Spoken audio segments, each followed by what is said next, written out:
Know it or not, palm oil is almost certainly a part of your life. Shampoo, ice cream, margarine and even your biofuel all contain this popular oil. But while its use may be invisible to you or I, that's not the case in places such as Malaysia and Indonesia, because there the impact of palm oil is very visible indeed. Welcome to Environment. Coming up on this week's show, there's no better place to start than in Indonesia itself, the world's #1 producer of palm oil. Here the industry is thriving, but as world palm oil prices go up, natural forests are being torn down. Next, palm oil for biofuel, good or bad? We head to Brussels, where the European Union is facing a dilemma over its target for more renewable energy sources. And finally, would you like any palm oil with that?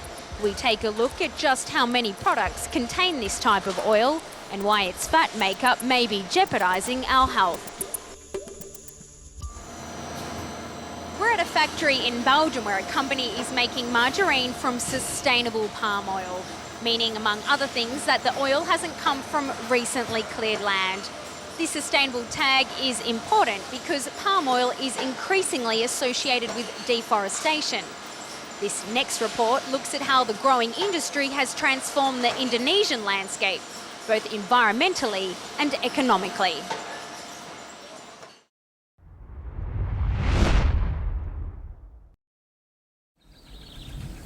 "20 years ago, this was all wild jungle, home to tigers and elephants.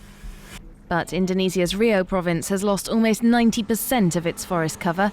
It's become instead the heartland of the country's palm oil industry. All 240 farmers in this village have switched from subsistence farming and rubber tapping to producing palm oil. This land lies next to one of the few remaining swathes of forest in the province. That's why environmentalists hope it will become a buffer zone to stop the creeping expansion of palm oil fields. The trees here have already been planted. So our hope is that in the future, the people here won't need to encroach on the forest to expand their plantation if their current plantations are more productive and therefore more profitable. For small-scale farmers, palm oil is a ticket out of poverty. Unlike seasonal crops such as rubber, they can harvest it all year round, keeping their income stable. Global demand is surging, prices are climbing, and the farmers' profits are following suit. Since we've planted the palm oil trees, we've reduced unemployment because now everybody can work on the fields. So of course, the economy of the village is far better now. The farmers are hoping to receive a certificate of sustainability later this year. The 150 hectares of forest remaining within village boundaries have been set aside for conservation. The villagers are using eco-friendly methods, like weeding by hand instead of spraying chemicals. They hope to get better access to international markets and improve their income.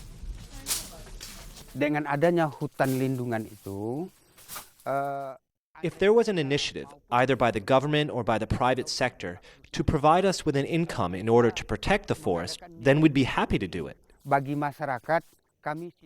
But that's not the case, so we have to work on our plantations, because the forest doesn't do anything for us. Fewer than 10% of palm plantations in Indonesia are certified as sustainable. The farmers from the village of Dusun Pasaka are hoping to set an example to other smallholders, who between them own almost half of the total area planted with palm trees. Here at Agrimore, the employees are proud of the fact that this company uses palm oil to generate energy. It's happening in here. You can hear the engine.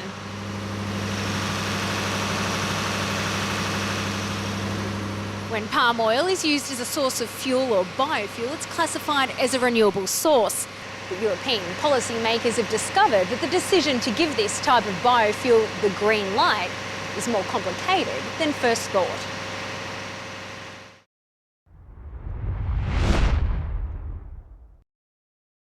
The EU has been offering tax exemptions for biofuels, including those from palm oil, to help it reach renewable energy targets. I think we've acted too quick on biofuels. I think the science has been warning earlier before that be careful with biofuels. They are not the green dream as some people have believed. In June last year, Europe set new green standards to discourage companies from clearing land to grow biofuel crops. Now there's talk they're not stringent enough because they don't consider the indirect impact. The idea suggests that while oil palm plantations may be built on existing food crops rather than forests, there's a good chance the old crop will have to move elsewhere, and the effect on the forest could be the same. According to Europe's sustainability criteria, palm oil reaches 65% greenhouse gas savings, so it's 65% better than fossil fuels. But in reality, when you include these indirect impacts, it's probably worse than fossil fuels that we're using today. Indonesia disagrees entirely. It says its palm oil is sustainable. As well as pledging a 2-year moratorium on deforestation, the government is developing its own set of compulsory regulations.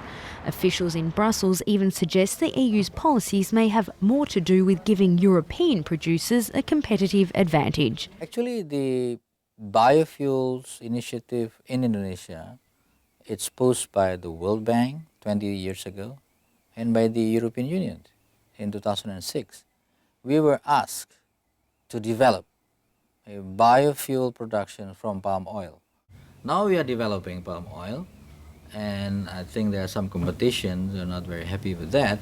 Then the issue is becoming, some sort of unsustainable way of developing palm oil, which is, I think, ironic. Ironic or not, the issue could end up with the World Trade Organization, should Indonesia decide that the EU's regulations are in breach of free trade rules. In reality, most of the world's palm oil is used for food production. But as you can see, palm oil looks quite different to some of the other common edible oils. I'm joined here by Guy Becker, who's in charge of research and development. Bonjour. Hello. Can you tell me, why does palm oil look different to all the others? Palm oil is different from the other oils in the fact that it's a fat, so it's a solid product. The other oils are all liquid products. We are not able to make margarine or shortening only based on liquid products. For our health, it's of course a little problem, because if we speak about solids, we also speak about saturated fatty acids. So palm fat is more rich in solid fats and in saturated fats.